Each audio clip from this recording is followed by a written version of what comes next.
Hello children, as a part of CET NEET class, today we'll take up chapter A7, that is system of particles, rotational mechanics, very important area in your CET NEET examinations, 100% one question, normally 2-3 questions appear from this chapter, bit challenging. But ನೀವು ಎಲ್ಲ relations ನೆನ್ಪಿಟ್ಕೊಂಡು ನಾವು ಮಾಡಿಸೋ ಮೆಥಡ್ಗಳನ್ನು practice ಮಾಡಿ ಅದನ್ನು ನೆನ್ಪಿಟ್ಕೊಂಡಿದ್ರೆ guarantee ಮಾಡ್ತೀರಾ. ನೋಡೋಣ ಹಾಗಾದರೆ ಇಲ್ಲಿ with what concept you started last year, that is centre of mass of a rigid body.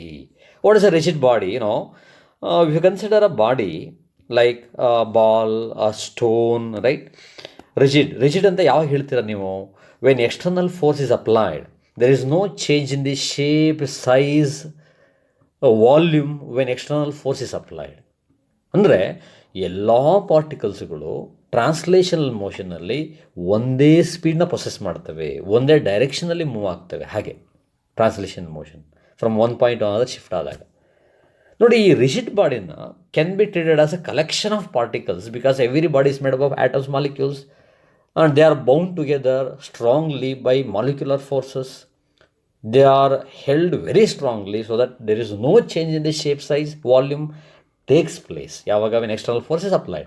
ಇದೆಲ್ಲ ನಿಮಗೆ ಗೊತ್ತಿರೋ ಐಡಿಯಾ. ಈಗ ಈ ಥರ ರಿಜಿಡ್ ಬಾಡಿಗೆ ನೀವು ಫೋರ್ಸ್ ಅಪ್ಲೈ ಮಾಡಿದಾಗ that entire body moves like a point. What is the meaning of that? ಈಗ ಒಂದು ಕಾರ್ನ ಎಕ್ಸಾಂಪಲ್ ತಗೊಳ್ಳಿ. ಈ ಕಾರ್ನಲ್ಲಿ ನೀವು ಟ್ರಾವೆಲ್ ಮಾಡುವಾಗ ಸಾಮಾನ್ಯವಾಗಿ ನೀವು ಎಷ್ಟು ದೂರ ಟ್ರಾವೆಲ್ ಮಾಡ್ತೀರೋ, if you are a driver, ನಿಮ್ಮ ಪಕ್ಕದ ಸೀಟ್ಲಿರೋರು ಅಷ್ಟೇ ದೂರ ಟ್ರಾವೆಲ್ ಮಾಡ್ತಾರೆ, ಅದ್ರ ಹಿಂದೆ ಇರೋರು ಅಷ್ಟೇ ದೂರ ಟ್ರಾವೆಲ್ ಮಾಡ್ತಾರೆ. So need not write the car diagram to explain what is happening with the car when moves from one point to another. ಅಂದರೆ ಫಾರ್ ಎಕ್ಸಾಂಪಲ್ ಎಷ್ಟು ದೂರ ಹೋಯಿತು, what is the acceleration, how it change direction because of force, ಈ ಥರ various aspect study ಮಾಡುವಾಗ ನಾವು ಕಾರ್ನ ಒಂದು ಪಾಯಿಂಟ್ ಥರ ಟ್ರೀಟ್ ಮಾಡ್ತೀವಿ. And that point normally called center of mass. What is center of mass? The point where entire mass of the body is concentrated, is supposed to be concentrated. Entire mass of the body ಒಂದು point ಇರೋ ಥರ ನಮಗೆ ಭಾಸವಾಗುತ್ತೆ. That is point is called centre of mass. ಅಂದರೆ ಆ ಪಾಯಿಂಟಿಂದ particles ಎಲ್ಲ ಕಡೆ even ಆಗಿ ಡಿಸ್ಟ್ರಿಬ್ಯೂಟ್ ಆಗಿರುತ್ತೆ. For example, you consider a point here having mass m1 at a distance r1. And this point I marked here as O is the center of mass. ನೀವು ಇನ್ನೊಂದು particle somewhere here ತಗೊಳ್ಳಿ, that is m2 at a distance r2. ಇನ್ನೊಂದು point ತಗೊಳ್ಳಿ ಇಲ್ಲಿ m3 ಅಟ್ ಅ ಡಿಸ್ಟೆನ್ಸ್ r3 and so on. ಈ ಥರ ಎಲ್ಲ ಕಡೆ the particles have been distributed. Their overall effect is this point. ಅಂದರೆ ಆ ಪಾಯಿಂಟ್ನಲ್ಲಿ entire mass of the body feel ಇರೋ ಥರ ಫೀಲ್ ಆಗುತ್ತೆ. And 4 like. And that point is also called center of gravity, where the entire weight of the body acts. Center of gravity denoted by CG. Center of mass, center of gravity normally coincide in most of our example situations. But ಕೆಲವು ಸಾರಿ ಮಾತ್ರ centre of gravity, centre of mass coincide ಆಗಲ್ಲ. For example, ನೀವು variation of gravity with height ತೊಗೊಂಡು ತುಂಬ tall building ತೊಗೊಳ್ತೀರಾ ಅಂತ ಇಟ್ಕೊಳ್ಳಿ, Burj Dubai ಆ ಥರ ಬಿಲ್ಡಿಂಗ್ ತೊಗೊಂಡಾಗ ಮೇಲೆ ಹೋಗ್ತಾ ಹೋಗ್ತಾ ಗ್ರಾವಿಟಿ ಕಮ್ಮಿ ಆಗುತ್ತೆ. ಎಂಟೈರ್ ಈಗ ಇದು ಎಕ್ಸಾಕ್ಟ್ಲಿ ರೆಕ್ಟ್ಯಾಂಗ್ಯುಲರ್ ಶೇಪ್ ಇದ್ದಾಗ geometric centre of the building is the centre of mass. Common ಅದು. ಅದೆಲ್ಲ ಒಂದೇ ನೋಡಿ, ಕೆಳಗಿಂದ ಮೇಲೆವರೆಗೂ ಒಂದೇ ವಿಡ್ತಿದೆ ಅಂತ ಇಟ್ಕೋಣ. ಹಂಗಿರಲ್ಲ, ಕೆಳಗಡೆ ಸ್ವಲ್ಪ ವಿಡ್ತ್ ಜಾಸ್ತಿ, ಮೇಲೆ ಕಮ್ಮಿ ಆಗಿರುತ್ತೆ, ಟೇಪರಿಂಗ್ ಆಗುತ್ತೆ ಹೋಗ್ತಾ ಇರಲಿ. ನಾವು ಹಾಗೆ ಇಟ್ಕೊಂಡಾಗ the centre of mass is the geometric centre. ನೋಡಿ, ಈ ಪಾಯಿಂಟೇ ಸೆಂಟ್ರು. ಆದರೆ ಗ್ರಾವಿಟಿ ಮೇಲೆ ಹೋಗ್ತಾ ಕಮ್ಮಿ ಆಗೋದ್ರಿಂದ the gravity is more towards the lower end than the upper end ಕಡೆಗೆ ಕಮ್ಮಿ ಗ್ರಾವಿಟಿ, ಲೋವರ್ ಎಂಡ್ ಕಡೆಗೆ ಜಾಸ್ತಿ ಗ್ರಾವಿಟಿ. ಹಾಗಾಗಿ overall gravity get shifted down. Centre of gravity ನೋಡಿ ಈ ಲೆವೆಲಿದ್ದರೆ centre of mass, centre of gravity somewhere here down ಇರುತ್ತೆ. ನೋಡಿ, ಈ ಥರ ಎಕ್ಸಾಂಪಲ್ಸ್ಗಳು ಇರ್ತವೆ. ನಾವು ಈ ಥರದ್ದೆಲ್ಲ ಇಲ್ಲಿ ಕನ್ಸಿಡರ್ ಮಾಡೋದಿಲ್ಲ. In most of the discussion centre of gravity, centre of mass coincide. Centre of gravity ಅಂದರೆ ಏನು ಹಾಗಾದರೆ children? A point where entire weight of the body acts. A point where entire mass is supposed to be concentrated is center of mass. ಅದಕ್ಕೊಂದು expression, ನಮಗೆ CET NEET class ಆಗಿರೋದ್ರಿಂದ ನಿಮಗೆ expression ತುಂಬ ಮುಖ್ಯ ಆಗುತ್ತೆ. What is centre of mass expression? ನೀವು ಇದನ್ನು centre of mass ಬರಲಿಕ್ಕೆ ನೋಡಿ, ಇಲ್ಲಿ ನಿಂತ್ಕೊಂಡಿದ್ದೀರಾ ನೀವು. This is your x axis, this is your y axis and this is your z axis, right? ಇದು ಎಕ್ಸ್ ವೈ ಝೆಡ್ ಆ್ಯಕ್ಸಿಸ್ನ ರೆಫರೆನ್ಸ್ ತೊಗೊಂಡು ನೀವು ಸೆಂಟರ್ ಆಫ್ ಮಾಸ್ ಎಷ್ಟು ದೂರ ಇದೆ ನೋಡಿ, ಇದು distance or position of centre of mass ಅದನ್ನು ನಾನು ಆರ್ ಸಿ ಎಮ್ ಅಂತ ಬರಿತೀನಿ. ಯಾಕಂದರೆ ಅದು ಈ ಡೈರೆಕ್ಷನಲ್ಲಿದೆ ಅಂತ ಆ್ಯಂಗಲ್ನ ತೋರಿಸಿ ಹೇಳೋದ್ರಿಂದ ಆ್ಯಂಗಲ್ ನೀವು ಡೈರೆಕ್ಷನ್ ತೋರಿಸಿ ಹೇಳಬೇಕು. ಹಾಗಾದರೆ ನೋಡಿ, ಈ centre of mass along X axis X ದೂರ ಇದೆ. ಎಕ್ಸ್ ಸಿ ಎಮ್ ಅಂದರೆ position of centre of mass along X axis. Similarly position of centre of mass along Y axis Y C M and position of centre of mass along Z axis Z C M ಹೀಗೆ ಬರ್ಕೊಂಡಿದ್ರಿ ನೀವು last year. And ಇಲ್ಲಿ relation ಹೇಗೆ ಬರೋದ್ರಿ, R C M is written ನೋಡಿ ಹೇಗೆ ಬರ್ಕೊಂಡ್ರಿ, M1 R1 plus M2 R2. ನೋಡಿ ಅಲ್ಲಿ position of the particles around that point not in the same direction. ನೋಡಿ R1 ಈ ಕಡೆಗಿದೆ, M1 ಈ ಕಡೆಗಿದೆ, M2 ಈ ಕಡೆಗಿದೆ, ಬೇರೆ ಬೇರೆ ಕಡೆ ಶಿಫ್ಟ್ ಆಗಿರೋದ್ರಿಂದ ಅಲ್ಲಿ ಡೈರೆಕ್ಷನ್ ನೋಡಿ ಬರ್ಕೋಬೇಕು. ಇದನ್ನು ವೆಕ್ಟರ್ ಅಡಿಷನ್ ಆಗುತ್ತೆ. Plus M3 R3 plus etcetera there are n particles, so Mn Rn vector ನೋಡಿ ಬರ್ಕೊಂಡು divided by M1 plus M2 plus M3 and so on up to ಅಂತ Mn ಅಂತ ಬರ್ಕೊಂಡಿದ್ರಿ. ಆಮೇಲೆ ಸ್ವಲ್ಪ ಮಾಡಿಫೈ ಮಾಡಿದ್ದೇನು ಬರೆದ್ರಿ, ಆರ್ ಸಿ ಎಮ್. ತುಂಬ ಮುಖ್ಯ ಇದು ಪಾಯಿಂಟ್ ನಮಗೆ ಹೇಗೆ ಡಿಸ್ಕಷನ್. ಇಲ್ಲಿ summation I running from 1 to n MI/RI ನೋಡಿ ಬರ್ಕೊಡ್ರಿ. ನೋಡಿ ಈ ಅಪ್ರೋಚು ನಮಗೆ ಸಿ ಟಿ ನೀಟ್ಲಿ ಹೇಗೆ ಯೂಸ್ ಮಾಡಿರ್ತಾರೆ ಚೆಕ್ ಮಾಡೋಣ. Divide by M, where what is M. M ಅಂದರೆ ಏನು? ಎಮ್ ಅಂದರೆ ಇಲ್ಲಿ total mass of the body. What is that? M1 plus M2 plus etcetera up to Mn. And you can write as a summation I running from 1 to n MI ಅಂತ ನೀವು ಬರೆಯಬಹುದು. This total mass. ಹಾಗಾದರೆ ನೀವು ಈ ಥರನೂ ನೆನ್ಪಿಟ್ಕೋಬೇಕು. That is also quite useful in some situations in C E T NEET examination. ಹೀಗೂ ನೀವು ಯೋಚನೆ ಮಾಡಿ ಸಾಲ್ವ್ ಮಾಡಬೇಕಾದ ಸಿಚುವೇಷನ್ಸ್ಗಳನ್ನು ಅವರು ಸೆಟ್ ಮಾಡಿರ್ತಾರೆ ಎಲ್ಲಿ, ಸಿ ಇ ಟಿ ನೀಟ್ ಎಕ್ಸಾಮ್ಗಳಲ್ಲಿ. ಅಲ್ಲಿಗೆ overall mass of the body is due to distribution of mass around that point. ಅದು ಎಲ್ಲಿದೆ ಅನ್ನೋದು ಅದ್ರ ಮೇಲೆ ಡಿಪೆಂಡ್ ಆಗುತ್ತೆ. ಆಮೇಲೆ ಎಕ್ಸ್ಟರ್ನಲ್ ಫೋರ್ಸ್ ಅಪ್ಲೈ ಮಾಡಿದಾಗ that body moves as if a point is moving. ಒಂದು ಪಾಯಿಂಟ್ ಥರ ಅದು ಮೂವ್ ಆಗ್ತಿರುತ್ತೆ, ಅದು ಪಾಯಿಂಟ್. ಈಗ ನೀವು ಬರೀ ಎರಡೇ ಪಾರ್ಟಿಕಲ್ಸ್ ತೊಗೊಂಡ್ರಿ, ಓನ್ಲಿ ಫಾರ್ ಇದು generally for n number of particles. ನೀವು ಬರೀ ಎರಡೇ ಪಾರ್ಟಿಕಲ್ಸ್ಗೆ ಈ ರಿಲೇಷನ್ ಬರೋದ್ರಿ ಅಂತ ಇಟ್ಕೊಳ್ಳಿ. ಆವಾಗ R C M is written as M1 R1 plus M2 R2. ನೋಡಿ ಈ ಥರ ಸಿಚುವೇಷನ್ಸ್ಗಳು quite common. M1 plus M2 ಏನೋ. What is M1 plus M2? Total mass of the system. ನೋಡಿ ಈ ಥರದೆಲ್ಲ ಸೆಟ್ ಮಾಡಿ. 3 particles together, 2 particles together, 2 particles at separate by distance D ಅಂತ mention ಮಾಡಿ ಹೇಳಿರ್ತಾರೆ ಸಾಲ್ವ್ ಮಾಡಲಿಕ್ಕೆ. ಏನೋ ಕೊಟ್ಟಿರ್ತಾರೆ, ಏನೋ ಸಾಲ್ವ್ ಮಾಡಬೇಕು. 3 particles situated at the centres of a equilateral triangle, right angle triangle ನೋಡಿ ಹೀಗೆ ಕೊಡ್ಬೋದು. 4 particles situated the corners of a square. ಆವಾಗ ಸ್ಕ್ವೇರ್ ಪ್ರಾಪರ್ಟಿ ಯೂಸ್ ಮಾಡಿ ಸಾಲ್ವ್ ಮಾಡಬೇಕು. ರೆಕ್ಟ್ಯಾಂಗಲ್ ಪ್ರಾಪರ್ಟಿ ಯೂಸ್ ಮಾಡಿ ಸಾಲ್ವ್ ಮಾಡಬೇಕು. ಈ ಥರ ನೀವು ಮೆಂಟಲಿ ಪ್ರಿಪೇರ್ ಆಗಿರಬೇಕು. ಈಗ ಇದನ್ನೇ ನಾನು ಹೇಗೆ ಬರಿಬೋದು ನೋಡಿ, ಇದು ಬಹಳ ಮುಖ್ಯ ನಮಗೆ ಕ್ಯಾಲ್ಕುಲೇಷನ್ಗಳಲ್ಲಿ. ಇದನ್ನು ಅರ್ಥ ಮಾಡ್ಕೊಳ್ಳೋ ರೀತಿ ಹೇಗೆ? ನನ್ನ ಹತ್ರ 2 ಪಾರ್ಟಿಕಲ್ಸ್ಗಳು ಮಾಸ್ M1 ಇದೆ, ಇದು ಇನ್ನೊಂದು ಮಾಸ್ M2 ಇದೆ. ನಾನು ಸ್ವಲ್ಪ ಕೆಳಗೆ ಬರೆದಿರ್ತೇನೆ. ಇದು ಮಾಸ್ M2 ಇದೆ, ಸ್ವಲ್ಪ ಹಿಂಗೆ ಬರಿತೀನಿ ನಾನು, ನಿಮ್ಗೆ ಕ್ಲಿಯರಾಗಿ ಕಾಣಿಸ್ಬೇಕು. ಈಗ these two are connected together. ಒಂದು ಸಿಸ್ಟಮ್ ಡಂಬೆಲ್ ಅಂತ ಇಟ್ಕೋಣ, ಒಂದು ಲೈಟ್ ಸ್ಟಿಕ್ಕಿಗೆ ಇವೆರಡನ್ನ ಕನೆಕ್ಟ್ ಮಾಡಿದ್ದೀನಿ. ನಾನು ಫೋರ್ಸ್ ಅಪ್ಲೈ ಮಾಡಿದಾಗ ದೀಸ್ ಟು ಮೂವ್ ಟುಗೆದರ್. ಅಂದರೆ ಇವೆರಡೂ ಸೇರಿಸಿ overall mass somewhere here ಇಲ್ಲೆಲ್ಲೋ ಒಂದು ಕಡೆ ಲೈ ಆಗಿರುತ್ತೆ. ಈಗ ಇದನ್ನು ಮ್ಯಾಥಮ್ಯಾಟಿಕಲಿ ಡಿಸ್ಕಸ್ ಮಾಡಲಿಕ್ಕೆ ನಾನು ಓನ್ಲಿ 2 ಆ್ಯಕ್ಸಸ್ ತೊಗೊಳ್ತೀನಿ, 3 ತೊಗೋಬೋದು. ನಾನು ಬರೀ 2 ತೊಗೊಂಡು ಬರೋದು ತೋರಿಸ್ತೀನಿ. ಅದನ್ನು ನೀವು ಜನರಲೈಸ್ ಮಾಡಿ 3 ಆ್ಯಕ್ಸಿಸ್ ಬರೀತೀರಾ. ಈ ಥರದ್ದೆಲ್ಲ ಕ್ವೈಟ್ ಕಾಮನ್. ನೀವು ಸೆಕೆಂಡ್ PUC ಸ್ಟೂಡೆಂಟ್ಸ್ ಅಂದಾಗ ಮ್ಯಾಥ್ಸ್ನಲ್ಲಿ ಈ ಥರದ್ದು ಬಹಳ ಸಿಚುವೇಷನ್ಗಳನ್ನು ಫೇಸ್ ಮಾಡಿರ್ತೀರ, ನೋಡಿರ್ತೀರ, ಕಲ್ತಿರ್ತೀರ, ಯೂಸ್ ಮಾಡಿರ್ತೀರ. ಹಾಗಾದರೆ ನಾನು ಇದು ಆರಿಜಿನ್ ಅಂತ ಇಟ್ಕೊಂಡಿದ್ದೀನಿ. ಈ particle mass M1 is at position vector R1. ನೆನಪಾಯ್ತಾ? ಈಗ ಪೊಸಿಷನ್ ವೆಕ್ಟರ್ ಕಾನ್ಸೆಪ್ಟ್ಸ್ ಫಿಸಿಕ್ಸಲ್ಲೂ ಕಲ್ತಿದ್ವಿ, ಮ್ಯಾಥ್ಸ್ನಲ್ಲೂ ಕಲ್ತಿದ್ವಿ. ಅದೇ ಥರ mass M2 is at a position vector ನೋಡಿ R2. ನೋಡಿ ಹಿಂಗೆ ಬರ್ಕೋಬೇಕು, right? This is delta R. ನಾವೀಗ R1ನ ಬೈ ವೆಕ್ಟರ್ ಅನಾಲಿಸಿಸ್ ಹೇಗೆ ಬರಿಬೋದು? XI ಪ್ಲಸ್ YJ ಎರಡಿರೋದ್ರಿಂದ X1I Y1J. How do you visualise it, feel it? ನೋಡಿ ಇಲ್ಲಿಂದ ಡ್ರಾ ಮಾಡಿಕೊಂಡ್ರೆ ದಿಸ್ ಈಸ್ X1 ಆ್ಯಂಡ್ ಇಲ್ಲಿಂದ ಡ್ರಾ ಮಾಡಿಕೊಂಡ್ರೆ ಈಗ ಪೊಸಿಷನ್ Y1 ಆಗುತ್ತೆ. ಅದೇ ರೀತಿ particle M2 is at a distance X2 from X axis and y2 from y axis. y2 ನೋಡಿ ಇಲ್ಲಿವರೆಗೆ ಇದು y2, ಇದು y2 position, y1 position, x1 position, x2 position. ಹಾಗಾದರೆ what is R2? R2 is x2i plus y2j. ಇದೆಲ್ಲ practice ಮಾಡಿದರೆ is very simple. ನಾವು ಅದನ್ನು ಅಲ್ಲಿ ಯೂಸ್ ಮಾಡಿ ಸಾಲ್ವ್ ಮಾಡ್ತೀವಿ. ಹಾಗಾದರೆ ಪೊಸಿಷನ್ ವೆಕ್ಟರ್ ಆರ್ ಸಿ ಎಮ್ನ ಹೇಗೆ ಬರೆಯೋದು? R1 ನೋಡಿ, R1, what is R1? R1 is x1i plus y1j plus M2ಗೆ ಹೇಗೆ ಬರೆಯೋಣ? x2i ಪ್ಲಸ್ y2j ನೋಡಿ ಹಿಂಗೆ ಬರ್ಕೋಣ, whole divided by M1 plus M2. Masses ಕೊಟ್ಟಿರ್ತಾರೆ, ಸಾಲ್ವ್ ಮಾಡಬೇಕು.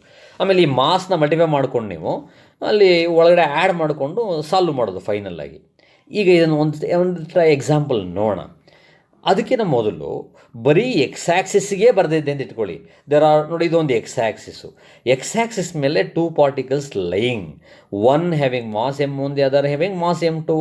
This is the origin where you are standing and this is x1 and this is x2 position. ನೋಡಿಲ್ಲ ಇಲ್ಲಿಗೆ. ಆವಾಗ ನೀವು ರಿಲೇಷನ್ನ ಹೇಗೆ ಬರೀತೀರಾ? ಆವಾಗ ನಾವು ಎಕ್ಸ್ ಸಿ ಎಮ್ ಬರ್ಕೋಣ. What is X C M? Centre of mass somewhere ಇಲ್ಲಿದೆ ಅಂತ ಇಟ್ಕೋಣ. ಅದು ಎಕ್ಸಾಕ್ಟ್ ಮಿಡ್ಲ್ ಆಗಿರ್ಬೋದು, ಪಕ್ಕದ ಲೈನ್ ಆಗಿರ್ಬೋದು. X C M, centre of mass distance from the origin, is written. How do you write? M1 x1 plus M2 x2 divide by M1 plus M2 ಅಲ್ವೇ? ತುಂಬ ಮುಖ್ಯ ಇದು. ಆಮೇಲೆ ನೆಕ್ಸ್ಟು ಇದು 1 ಅಂತ ಇಟ್ಕೊಂಡಿರೋಣ. ಅದೇ ಇಲ್ಲಿ ಕೆಲವು ಸಿಚುವೇಶನ್ಸ್ ಹೇಗೆ ಕೊಡ್ಬೋದು? Special cases, masses same, equal masses ಅಂತ ಹೇಳಿಬಿಡ್ತಾರೆ. ಆವಾಗ ನೀವು ಹೇಗೆ ಬರೀತೀರಾ? X C M equal to M(x1) plus M(x2) divided by M1 plus M2ನ M ಪ್ಲಸ್ M ಬರೀತೀರಾ. 2M, M ಕ್ಯಾನ್ಸಲ್ ಹೋಯಿತು ನೋಡಿ, ಕೆಳಗಡೆ 2 ಉಳ್ಕೊಳ್ಳುತ್ತೆ. ಆವಾಗ x1 plus x2 divide by 2 ಬರೀತೀರಾ. Similarly for Y axis, Y C M ಬರೆದ್ರಿ. ಇದೇ ಡಿಸ್ಕಷನ್ನ Y ಆ್ಯಕ್ಸಿಸ್ಗೆ ಬರೀತೀರಾ. M1 y1 plus M2 y2. ಈ ಥರ ಎಕ್ಸ್ ಮತ್ತು ವೈ ಸಪ್ರೇಟಾಗಿ ಯೂಸ್ ಮಾಡಿ ಸಾಲ್ವ್ ಮಾಡೋ ಸಿಚುವೇಷನ್ನ ಎಕ್ಸಾಮ್ನಲ್ಲಿ ಅವರು ಸೆಟ್ ಮಾಡಿದ್ರು ಪ್ರಾಬ್ಲಮ್ನಲ್ಲಿ ಅಂತ ಇಟ್ಕೊಳ್ಳಿ. ಆವಾಗ ಎಕ್ಸ್ ಸಿ ಎಮ್ ಸಪ್ರೇಟಾಗಿ ಕಂಡುಹಿಡಿತೀನ, Y C M where is X C M? ನೋಡಿ ಇಲ್ಲಿ ನೋಡಿ, ಈ ಎಕ್ಸಾಂಪಲ್ಗೆ ನೋಡಿ, ಈ ಎರಡೂ masses together somewhere here centre of mass along X axis. ಇದೆರಡೂ ಸೇರಿಸಿ ನೋಡಿ, ಇಲ್ಲೆಲ್ಲೋ ವೈ ಆ್ಯಕ್ಸಿಸ್ನಲ್ಲಿ centre of mass. Centre of ಮಾಸ್ಗೆ Y axis Y C M, X ಆ್ಯಕ್ಸಿಸ್ಗೆ ಎಕ್ಸ್ ಸಿ ಎಮ್ ಅಂತ ನೋಡಿ ಬರ್ಕೊಂಡು ತೋರಿಸ್ತೀರಾ.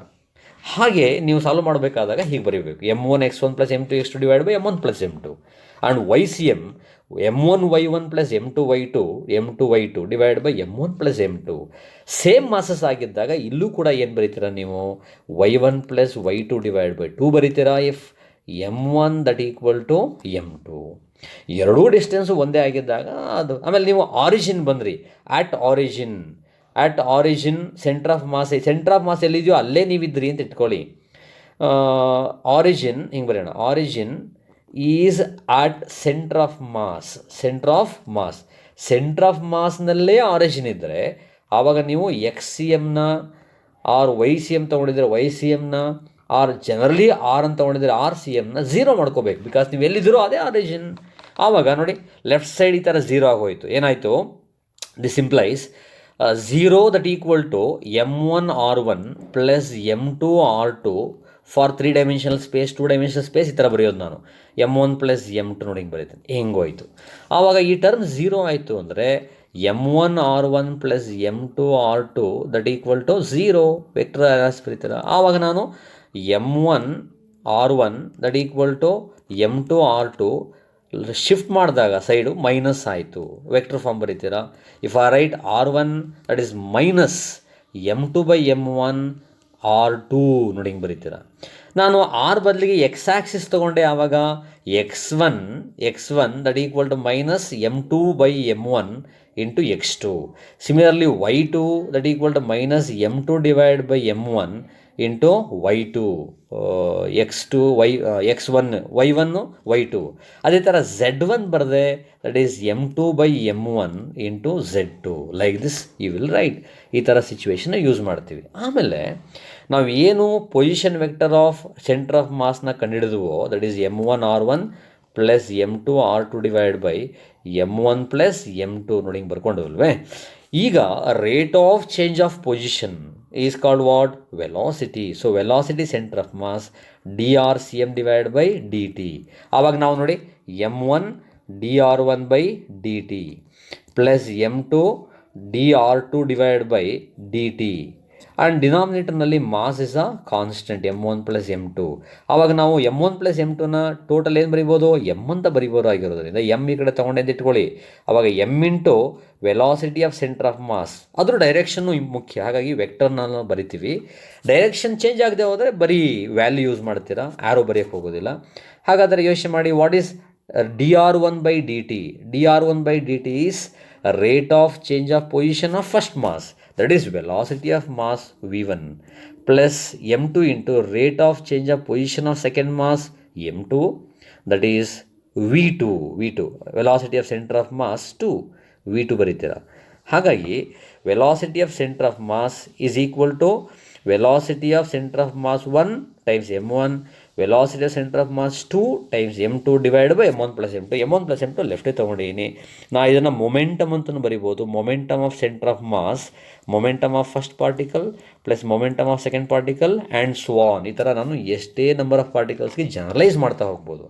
And that rate of change of momentum is what we call applied force. What is that called? Applied force. ಹಾಗಾಗಿ the net after external force is D P C M divide by D T, rate of change moment second law. ಹಾಗಾಗಿ ಇದು D P one by D T F1, D P two by D T F2 and so on. And acceleration ಬರೆದ್ರೆ velocity, rate of change of velocity is acceleration, A C M is D V C M divide by D T. ಈ ಥರ ಎಲ್ಲ ನಾವು ರಿಲೇಷನ್ನ generalise ಮಾಡ್ಬೋದು. And ಇದೇನಾಯಿತು, v1 ಇದು acceleration of first particle. Acceleration of first particle ಹೇಗೆ ಬರಿಬೋದು ನಾನು, d v one divide by D T plus d v two divide by D T plus d v three divide by D T and so on. ಈ ಥರ ಬರಿತಾ ಹೋಗ್ಬೋದು. ಹೀಗೆ ನಾನು ಕ್ಯಾಲ್ಕುಲೇಷನ್ನ last year ನೋಟ್ಸ್ನಲ್ಲಿ ಹಾಕಿದ್ದೀನಿ, ನೋಡಿ ನೀವು ಪ್ರಾಕ್ಟೀಸ್ ಮಾಡ್ಕೋಬೇಕು. D v one by D t is A1 acceleration of first particle, d v two by D t A2 acceleration second particle, d v three by D t acceleration of third particle and so on. ಅಲ್ಲಿಗೆ ಒಟ್ಟಾರೆ acceleration is vector sum of individual particles acceleration. ಒಟ್ಟಾರೆ force ಏನು, vector sum of the force acting on individual. ನೋಡಿ ಇದನ್ನು generalise ಮಾಡ್ತಾ ಹೋಗ್ಬೋದು, ಎಷ್ಟು ಬೇಕಾದ್ರೂ ಬರಿಬೋದು. ಒಟ್ಟಾರೆ ಮೊಮೆಂಟಮ್ ಏನು, vector sum of moment of all the particles. ಒಟ್ಟಾರೆ ವೆಲಾಸಿಟಿ ಏನು, vector sum of velocities of all the particles. ಹೀಗೆ ನಾನು ಸೆಂಟರ್ ಆಫ್ ಮಾಸ್ ಕಾನ್ಸೆಪ್ಟನ್ನ ಯೂಸ್ ಮಾಡಿ ಬರಿತೇನೆ. ಸಾಮಾನ್ಯವಾಗಿ 2-3 ಪಾರ್ಟಿಕಲ್ಸ್ ಒಟ್ಟಿಗೆ ಕೊಡ್ತಾರೆ, ಅವಾಗ M1 R1 plus M2 R2 divide by M1 plus M2. ಇದು ವೆಕ್ಟರ್ ಫಾರ್ಮಲ್ಲಿ ಕೊಟ್ಟಿದ್ದರೆ ವೆಕ್ಟರ್ ಫಾರ್ಮ್ ಬರ್ಕೊಂಡು ಸಾಲ್ವ್ ಮಾಡೋದು. ಇದನ್ನು ನೀವು ಪ್ರಾಕ್ಟೀಸ್ ಮಾಡಿ ಮೈಂಡ್ಲಿ ಇಟ್ಕೊಳ್ಳಿ. ಇದ್ರ ಮೇಲೆ ಯಾವ ಥರ ಕ್ವಶನ್ಸ್ಗಳನ್ನು ಪ್ರೀವಿಯಸ್ ಇಯರ್ಸಲ್ಲಿ ಕೇಳಿದ್ದಾರೆ ಆ ಬೇಸಿಸ್ ಮೇಲೆ ಒಂದು 2-3 ಎಕ್ಸಾಂಪಲ್ ಡಿಸ್ಕಸ್ ಮಾಡೋಣ ಈಗ. So this is an example. Two particles of mass M1 1 kg and M2 3 kg have position vector 2y 3j 4k minus 2y 3j minus 4k. Respectively, center of mass of the position, center of mass position vector is, center of mass in terms of position vector you have to find. It's very easy, simple calculation. Now I will start with this formula, position vector RCM, that is equal to M1 R1. So you need to remember this formula, M2 R2, right, divided by M1 plus M2. You write the value, yes, the value M1 1 times 2i plus 3j plus 4k plus 2 times 3 times minus 2i plus 3j plus 4k. As written here below. ನೋಡಿ ಇಲ್ಲಿ multiply ಮಾಡ್ತೀರಾ, 2 1s 2i plus 3j, you are multiplying 1 inside the bracket, plus 4 1s 4k minus 3 2s 6i plus 3 3s 9j minus 4 3s 12k divided by 4, right? And you take a difference of the corresponding components, 2i minus 6j, that is minus 4i, and j components add ಮಾಡ್ತೀರಾ plus 12j, and k components add ಮಾಡ್ತೀರಾ minus 8k whole divided by 4. If you divide 4, ಅವಾಗ ಏನು ಬಂತು, minus I plus 4 3s 12j minus 8k divided by 4, that is minus 2k. ಇದು the value position vector, that is in option D. ನೋಡಿ ಹೀಗೆ calculate ಮಾಡ್ತೀರಾ. So ಈ procedure ನೆನ್ಪಿಟ್ಕೊಳ್ತೀರಾ, it's very fundamental of the problems in this area, that is moment, ಇದು centre of mass. ಇದೆಲ್ಲ ಬೇರೆ ಬೇರೆ ಥರ ಅಪ್ಲಿಕೇಶನ್ಸ್ ಕೇಳಿರ್ತಾರೆ. Next will see one more, that is about velocity of centre of mass. Velocity of centre of mass ಹೇಗೆ ಬರ್ತೀವಿ, first formula recall ಮಾಡ್ಕೋಣ. ಏನು ಬರ್ತೀವಿ, M1 ಸೆಂಟರ್ ಆಫ್ ಮಾಸ್ಗೆ V1 plus M2 V2 divide by M1 plus M2. ನೋಡಿ ಹೀಗೆ ನಾವು ಇವು ಪುಟ್ ದಿ ವ್ಯಾಲ್ಯೂಸ್. M1 ಅಂದರೆ ಎಷ್ಟು, ಅಲ್ಲಿ ಕೊಟ್ಟಿರೋ ವ್ಯಾಲ್ಯೂ ತೊಗೋಣ. ಸ್ವಲ್ಪ ಇಲ್ಲಿ ಆನ್ಸರ್ ಮ್ಯಾಚ್ ಆಗಲ್ಲ, ಬಟ್ ಮೆಥಡ್ ಪ್ರಾಕ್ಟೀಸ್ ಮಾಡೋಣ. ಏನು ಆನ್ಸರ್ ಬರುತ್ತೋ ಅದನ್ನು ಇಲ್ಲಿ ಚೇಂಜ್ ಮಾಡೋಣ. ಈಗ ಇಲ್ಲಿ to a mass M1, velocity vector V1 is 10I and velocity vector V2 3I 5J.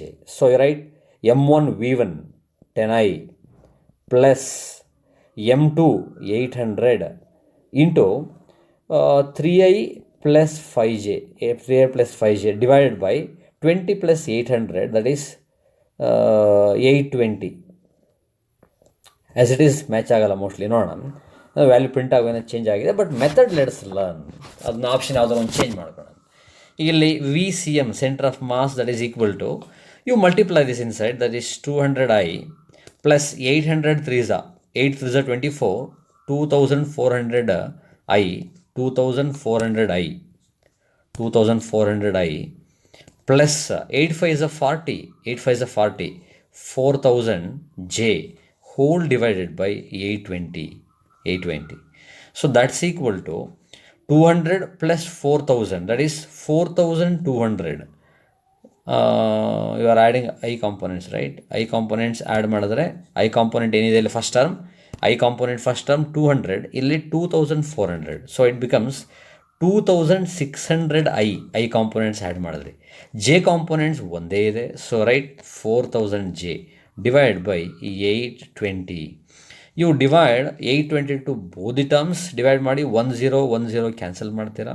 So 260 divided by 82I plus 400 divided by 82J, that's all. ಇನ್ನು ನೀವು ಲೋವರ್ ನಂಬರ್ಗೆ ರೆಡ್ಯೂಸ್ ಮಾಡ್ಬೋದು. You try it on your own. You check whether it matches with one of the options. Match ಆದರೆ okay fine, nice. Match ಆಗಲಿಲ್ಲ ಅಂದರೆ ಅದು ಯಾವುದು ಏನು ಆನ್ಸರ್ ಬರುತ್ತೋ ಅದನ್ನ ಅಲ್ಲಿ ಯಾವುದೊಂದು ಆಪ್ಷನ್ಗೆ ಚೇಂಜ್ ಮಾಡ್ಕೊಳ್ಳಿ. ಒಟ್ಟಿನಲ್ಲಿ method is very important. What is centre of mass, M1 V1 plus M2 V2 divide M1 plus M2. ಇಲ್ಲಿ ವೆಕ್ಟರ್ ಫಾರ್ಮ್ನಲ್ಲಿ ವ್ಯಾಲ್ಯೂಸ್ ಕೊಟ್ಟಿದ್ದಾರೆ, ಹಾಗಾಗಿ ನೀವು ವ್ಯಾಲ್ಯೂಸ್ ಹಾಕ್ಕೊಂಡು ಸಾಲ್ವ್ ಮಾಡಿದ್ರಿ. ಸೊ ಪೊಸಿಷನ್ ವೆಕ್ಟರ್ನ ಮೇಲೆ ಕ್ಯಾಲ್ಕುಲೇಟ್ ಮಾಡಿದ್ರಿ. ಇಲ್ಲಿ velocity vector of centre of mass we have found, right? So ಈ ಥರ ಪ್ರಾಕ್ಟೀಸ್ ಮಾಡಿ. Keep. Will see another one, students. A cart of mass M tied to one end of a rope, let's write rope, in the hands of a man having mass M. Mass of the cart, mass of the man same. The entire system is on a smooth horizontal surface, means friction illa anta anಕೊಳ್ಳಿ. Man is at x0, cart is at x 10 cm on x axis. X axis ಮೇಲೆ ನೀವು calculation ಮಾಡ್ತಾ ಇದ್ದೀರಾ. Man is here and cart is here, ಇಷ್ಟೇ ಬರ್ಕೋಣ. ಎರಡೂ same mass, M, that's all.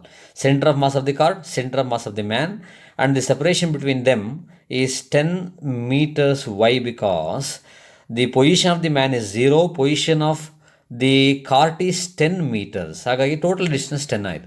ನೋಡೋಣ ಈಗ last. Read the question.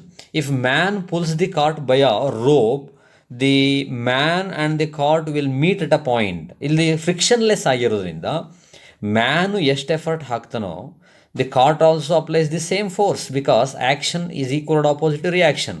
This force exerted by cart on man, ಈ ಥರ ಬರೋಣ. Force on man by the cart, and this is force on the cart by the man. They are equal and opposite. Force on man by cart is equal and opposite to the force on cart by man. They are equal and opposite. That's why they undergo same displacement as mass same. Mass same ಇರೋದ್ರಿಂದ same acceleration, same force. ಹಾಗಾಗಿ this moves left and this moves right. Cart moves right, left. Man moves right. They meet at the midpoint ನಲ್ಲಿ. ಯಾಕಂದರೆ M1 X1 plus m2 divide by m1 plus m2. ಎರಡೂ same mass ಇರೋದ್ರಿಂದ mx1 plus mx2 divide by 2m. ನೋಡಿ, ಎರಡು m cancel ಆಗೋದ್ರಿಂದ totally value is x1 plus x2 divide by 2 which is the centre. ಇಲ್ಲಿಂದ ಅಲ್ಲಿ distance ಏನು? 10 by 2 ಎಷ್ಟು? 10 by 2 is 5. Why x1 plus x2 10? Because x1 0, x2 10, so 10 divide by 2 is 5 ಅಂದರೆ mid point ಆಗುತ್ತೆ. So centre of mass ಎಲ್ಲಿದೆಯೋ, centre of mass, I right centre of mass here, centre of mass ಎಲ್ಲಿದೆಯೋ ಅಲ್ಲಿದೆ meet. Because displacement of cart is same as displacement man. ಈ ಥರ ಸಣ್ಣ ಟ್ರಿಕ್ಸ್ನ use ಮಾಡಿರ್ತಾರೆ ನೋಡಿ. These are application level problem on centre of mass idea. Centre of mass concept ಗೊತ್ತಿದ್ರೆ ನೀವು ಮುಂದೆ ಹೀಗೆ ಯೋಚನೆ ಮಾಡ್ತೀರಾ. ಈ ಥರ ಲಾಜಿಕ್ಸ್ಗಳು ಯೂಸ್ ಮಾಡ್ತಾರೆ. ನೀವು ಪ್ರಾಕ್ಟೀಸ್ ಮಾಡ್ತಾ ಸೆನ್ಸ್ ಮಾಡಬಹುದು. ಪ್ರಾಕ್ಟೀಸ್ ಮಾಡಬೇಕು, ನೆನ್ಪಿಟ್ಕೋಬೇಕು ಇವೆಲ್ಲ. Will continue students. Now let's see another one, slightly different. Consider a system of two particles having masses m1, m2. If the particle's mass m1 is pushed towards the center of mass, remember, center of mass of the particle through a distance d, by what distance should the mass m2 be moved so as to keep the center of mass at the same position? ಅಂದರೆ ಈಗ ನೀವು ಈ ಥರ ಯೋಚನೆ ಮಾಡಿ, there are two masses, mass m1 and the other mass m2. they are separated by a certain distance and he says there is center of mass. ನೋಡಿ, centre of mass ಇಲ್ಲಿದೆ, cm ಅಂತ ಇಟ್ಕೋಣ. ಆ ಸೆಂಟರ್ ಆಫ್ ಮಾಸ್ ಈಗ at a distance r1 ಇದೆ. ಎಲ್ಲಿಂದ? m1 ಇಂದ. m2 ಇಂದ r2 ಡಿಸ್ಟೆನ್ಸ್ನಲ್ಲಿದೆ. r2 m2 distance, r1 m1 distance from where? Centre of mass. ಅವ್ರು ಕೇಳ್ತಾ ಇರೋದೇನು? ಇದು ಫಸ್ಟ್ ಸಿಚುವೇಶನು. ಹಾಗಾದರೆ ಈ ಕೇಸ್ಗೆ ನೀವು what you write for centre of mass? Centre of mass MCM, ICM ಅಂತ ಬರೆಯೋಣ. ICM, RCM. I write RCM here. What is RCM? The center of mass is at a distance that's equal to m1 r1 plus m2 r2 divided by m1 plus m2. Where you are standing somewhere here. This is your origin. ಇಲ್ಲಿಂದ ಈ ಡಿಸ್ಟೆನ್ಸ್ನಲ್ಲಿ RCM ಇದೆ ಅಷ್ಟೇ. ಈಗ next ಏನು ಹೇಳ್ತಾರೆ second ಕೇಸ್ನಲ್ಲಿ? ನೋಡಿ, ನಿಮ್ಮ ಪೊಸಿಷನ್ ಅಲ್ಲೇ ಇದೆ, ಸೇಮ್ ನೋಡಿ, ಅದೇ ಪೊಸಿಷನಲ್ಲಿ ನೀವಿದ್ದೀರಾ, right? Origin same X axis or same line. ನೋಡಿ, ಇಲ್ಲಿ ದೆರ್ ಈಸ್ ಅ ಮಾಸ್. ಇಲ್ಲಿತ್ತು ಆ್ಯಕ್ಚುಲಿ, ಇಲ್ಲಿದ್ದಂಥ ಮಾಸ್ನ ನೀವು ಸೆಂಟ್ರ್ ಮಾಸ್ ಇಲ್ಲಿದೆ, ಇಲ್ಲಿಗೆ ಪುಷ್ ಮಾಡಿದ್ರಿ. You have pushed it by a distance D. ಮೊದಲು ಏನು ನೀವು r1 ಡಿಸ್ಟೆನ್ಸ್ನ ತಗೊಂಡಿದ್ರು, ರೈಟ್, ಅದರಿಂದ ಸ್ವಲ್ಪ ಒಳಗಡೆಗೆ ಬಂತು. ಎಷ್ಟು ಡಿಸ್ಟೆನ್ಸ್ ಒಳಗಡೆ ಬಂತು? D, right. ಹಾಗಾದರೆ ಮೊದಲು ಇದ್ದಂತಹ ಡಿಸ್ಟೆನ್ಸ್ನಲ್ಲಿ ಯಾವುದು? m2 ಇರೋಕ್ಕಾಗಲ್ಲ, ಯಾಕಂದರೆ ಸೆಂಟ್ರ್ ಆಫ್ ಮಾಸು ಚೇಂಜ್ ಆಗಿಬಿಡುತ್ತೆ.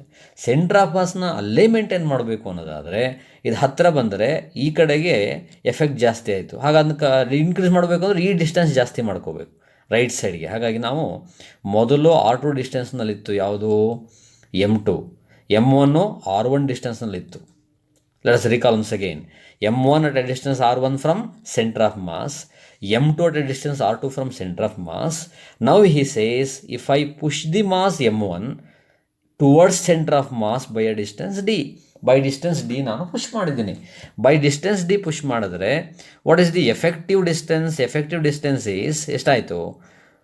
r1 ಮೈನಸ್ ಡಿ ಆಯಿತು. ನೋಡಿ, ಇಲ್ಲಿ ಈ ಕಡೆ ಇದು ಒಳಗೆ ಬಂದರೆ ಇಲ್ಲಿ ಹೊರಗೆ ತೊಗೊಂಡೋಗ್ಬೇಕು. ಯಾಕಂದರೆ ನೋಡಿ, ಈ term centre of mass R same ಇರಬೇಕು ಅಂದರೆ m1 r1 ಕಮ್ಮಿ ಆದರೆ ಅದನ್ನು ಬ್ಯಾಲೆನ್ಸ್ ಮಾಡಬೇಕು ಅಂದರೆ m2 r2 ಜಾಸ್ತಿ ಮಾಡಬೇಕು. ಆಯ್ತಾ?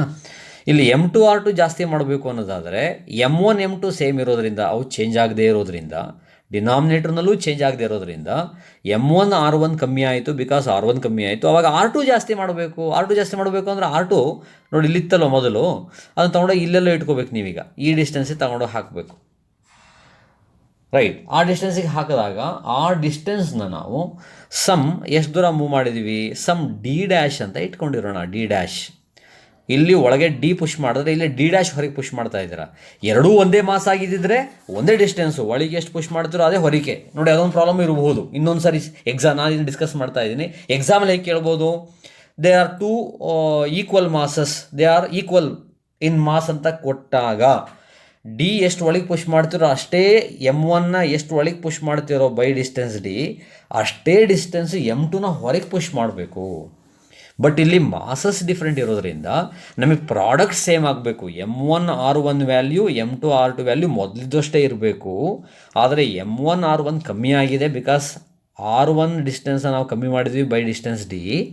ಆವಾಗ R2 ಡಿಸ್ಟೆನ್ಸ್ನ ಜಾಸ್ತಿ ಮಾಡಬೇಕು. ಹಾಗಾದರೆ ಈಗ ಸೆಂಟರ್ ಆಫ್ ಮಾಸಿಂದ that mass M2 is a distance R2 plus D dash ಆಗಿದೆ. R2 ಪ್ಲಸ್ ಡಿ ಡ್ಯಾಶ್ ಅಷ್ಟೇ. ಈಗ ಹಾಗಾದರೆ centre of mass of the system ಅದೇ RCM ಅಂತಲೇ ಬರೀಬೇಕು. ಯಾಕೆ ಹೇಳಿ, ಸೆಂಟರ್ ಆಫ್ ಮಾಸ್ ಸೇಮ್ ಡಿಸ್ಟೆನ್ಸ್ನಲ್ಲೇ ಇದೆ ಅಂತ ಅವ್ರು ಹೇಳ್ತಾರೆ. ಆರಿಜಿನಿಂದ ಸೆಂಟರ್ ಆಫ್ ಮಾಸ್ ಅಲ್ಲೇ ಇದೆ, ಆ ಡಿಸ್ಟೆನ್ಸ್ ಚೇಂಜ್ ಆಗಿಲ್ಲ, RCM ಅದೇ ಇದೆ ಅಂದರೆ ಹಾಗಾದ್ರೆ ನಾನು ಏನು ಬರೀಬೇಕು, RCM ಇಲ್ಲಿ ಬರೀತೀನಿ ನೋಡಿ. RCM I write RCM that is equal to ಇಲ್ಲೇನು ಬರೆದು ಹಾಗೇನೆ. ಈಗ M1 ಇಂಟು R1 ಪ್ಲೇಸಿಗೆ ಏನು ಬರೀತೀರಾ, R1 minus D plus M2 into R2 ಪ್ಲೇಸಿಗೆ ಏನು ಬರೀತೀರಾ, R2 ಪ್ಲಸ್ ಡಿ, ಈಗ ಜಾಸ್ತಿ ಆಗಿದೆ distance, divided by M1 plus M2. Distance of M1 decrease ಆಗಿದೆ from the origin, from the centre of mass. Distance of M2 ಜಾಸ್ತಿ ಆಗಿದೆ. ಹಾಗಾಗಿ ಎರಡೂ ಒಂದೇ ಇರೋದ್ರಿಂದ ಇದನ್ನು ಈಕ್ವೇಷನ್ 1, ಇದನ್ನು ಈಕ್ವೇಷನ್ 2 ಅಂತ ತೊಗೊಂಡು ನೀವೆರಡು ಈಕ್ವೇಟ್ ಮಾಡಿದ್ರೆ ಮುಗ್ದೆ ಹೋಯ್ತು. ಎರಡು ಈಕ್ವೇಟ್ ಮಾಡಿದ್ರೆ on the left side you have M1R1 plus M2R2 divide by M1 plus M2. ಈ ಡಿನಾಮಿನೇಟ್ರ್ ಹೋಗುತ್ತೆ. ಸಿಮಿಲರ್ಲಿ ರೈಟ್ ಸೈಡ್ನಲ್ಲಿ M1R1 minus D plus M2R2 minus d dash whole divide by M1 plus M2. M1 plus M2 cancel ಆಯಿತು. ಹಾಗಾದರೆ ನಿಮಗೆ ಇದನ್ನು ಹಾಗೆ ಮೈಂಡ್ಲೆ ಮಾಡ್ಬೋದು ನೋಡಿ. ಈ ಎಕ್ಸ್ಪ್ಯಾಂಡ್ ಮಾಡಿದ್ರೆ M1R1 ಕ್ಯಾನ್ಸಲ್ ಆಗುತ್ತೆ ನೋಡಿ, M1R1 ಇದು ಹೋಗುತ್ತೆ, M2R2 ಇದು ಹೋಗುತ್ತೆ. ಉಳ್ಕೊಳ್ಳೋದು ಯಾವುದು, ಮೈಂಡ್ಲೆ ಮಾಡ್ಬೋದು. CT ಬಂದಾಗ ಲೆಫ್ಟ್ ಸೈಡ್ 0 ಇಟ್ಕೊಂಡ್ರೆ minus M1 D plus M2 D dash plus M2 D dash plus ಇದೆ ಇಲ್ಲಿ M2 D dash that is equal to 0. ಹಾಗಾದರೆ ನಾನು ಡಿ ಡ್ಯಾಶ್ ಸಾಲ್ವ್ ಮಾಡಿದೆ ಅಂತ ಇಟ್ಕೊಳ್ಳಿ. ಡಿ ಡ್ಯಾಶ್ M1 ಡಿನ ಲೆಫ್ಟ್ ಸೈಡ್ ತೊಗೊಬಂದರೆ ಡಿ ಡ್ಯಾಶ್ ಮಾತ್ರ ಉಳಿಸ್ಕೊಂಡಾಗ M1 by M2 into D ಆಗುತ್ತೆ. So your option is B.